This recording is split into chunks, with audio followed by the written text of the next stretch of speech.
Assalamualaikum warahmatullahi wabarakatuh. Saya Elis Wahma akan menjelaskan tentang Voltage Control Oscillator atau VCO. VCO adalah osilator dengan sinyal keluaran yang dapat divariasikan pada suatu rentang, yang dikendalikan oleh tegangan DC masukan. Osilator yang frekuensi keluarannya secara langsung berhubungan dengan tegangan pada masukannya.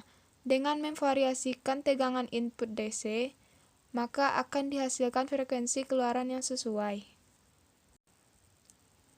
Ada dua jenis voltage control oscillator atau VCO. Satu yaitu osilator harmonik. Outputnya adalah sinyal dengan bentuk gelombang sinusoidal. Contohnya yaitu osilator kristal dan osilator tangki. Osilator relaksasi, outputnya adalah sinyal dengan bentuk gelombang gigi gergaji atau segitiga dan menyediakan berbagai frekuensi operasional. Frekuensi keluaran tergantung pada waktu pengisian dan pemakaian kapasitor. Prinsip kerja dasar generator gelombang gigi gergaji VCO seperti yang terlihat pada gambar. Komponen utamanya adalah kapasitor yang pengisian dan pengosongannya memutuskan pembentukan bentuk gelombang keluaran. Input diberikan dalam bentuk tegangan yang dapat dikontrol. Tegangan ini diubah menjadi sinyal arus dan diterapkan ke kapasitor. Saat arus melewati kapasitor, ia mulai mengisi daya dan tegangan mulai terbentuk di atasnya. Saat kapasitor mengisi dan tegangan yang melewatinya meningkat secara bertahap, tegangan tersebut dibandingkan dengan tegangan referensi menggunakan komparator. Ketika tegangan kapasitor melebihi tegangan referensi, komparator menghasilkan output logika tinggi yang memicu transistor dan kapasitor terhubung ke ground dan mulai melepaskan daya. Dengan demikian, maka bentuk gelombang keluaran yang dihasilkan merupakan representasi dari pengisian dan pengosongan kapasitor dan frekuensi yang dikendalikan oleh tegangan DC masukan. Aplikasi VCO. Aplikasi dari VCO ini antara lain peralatan jamming elektronik, generator fungsi, produk musik elektronik untuk memproduksi berbagai jenis kebisingan, loop terkunci fase, penyintesis frekuensi digunakan di sirkuit komunikasi. Berikut ini adalah gambar aplikasi dari VCO. Yang di sebelah kiri itu kuning coklat yaitu jamming elektronik, bagian tengah generator fungsi dan loop. Practical VCO LM566 adalah VCO serbaguna yang dapat digunakan untuk menghasilkan gelombang persegi dan bentuk gelombang segitiga sebagai tegangan input fungsi. LM566 ditentukan untuk operasi pada kisaran suhu 0 derajat hingga 70 derajat. Frekuensi yang merupakan fungsi linear dari tegangan pengontrol.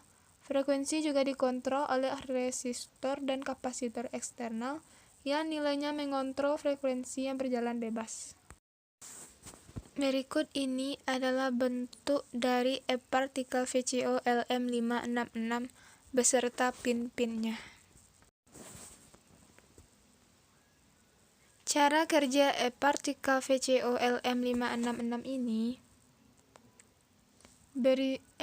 IC LM566 berisi sumber arus untuk mengisi dan melepaskan kapasitor eksternal pada tingkat yang ditetapkan oleh resistor eksternal R1 dan tegangan input DC modulasi V.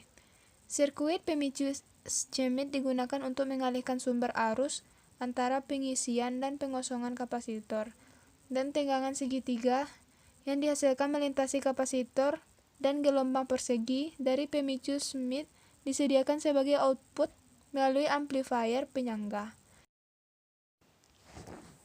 Penerapan VCO fase lock loop. Fase lock loop adalah rangkaian elektronik yang digunakan untuk menguji frekuensi keluaran osilator yang dikendalikan tegangan dengan frekuensi masukan yang diinginkan dengan terus-menerus membandingkan fasa frekuensi masukan dengan frekuensi keluaran VCO. Kegunaannya yaitu digunakan untuk menghasilkan sinyal, memodulasi, atau mendemodulasi. Cara kerja dari fase log-log ini, pada diagram blok di atas, detektor PD atau fase membandingkan frekuensi keluaran dengan frekuensi referensi masukan. Jika terjadi ketidaksesuaian, detektor fasa menghasilkan sinyal kesalahan yang disaring menggunakan filter akses rendah. Aplikasi PLL tone decoder menggunakan LM567. Dekoder nada memberikan saklar transistor jenuh ke ground ketika sinyal input tersedia. Ini terdiri dari osilator yang dikendalikan tegangan VCO dan detektor fasa. Cara kerja dari PLL tone decoder menggunakan LM567. Pada tegangan suplai 2 volt hingga 9 volt, frekuensi input dari 1 Hz hingga 500.000 Hz. Kapasitor timing osilator CT harus dibagi menjadi 2 untuk menggandakan frekuensi osilator relatif terhadap frekuensi input, dan kapasitor filter C1 dan C2 harus dikurangi untuk mempertahankan konstanta waktu filter yang sama.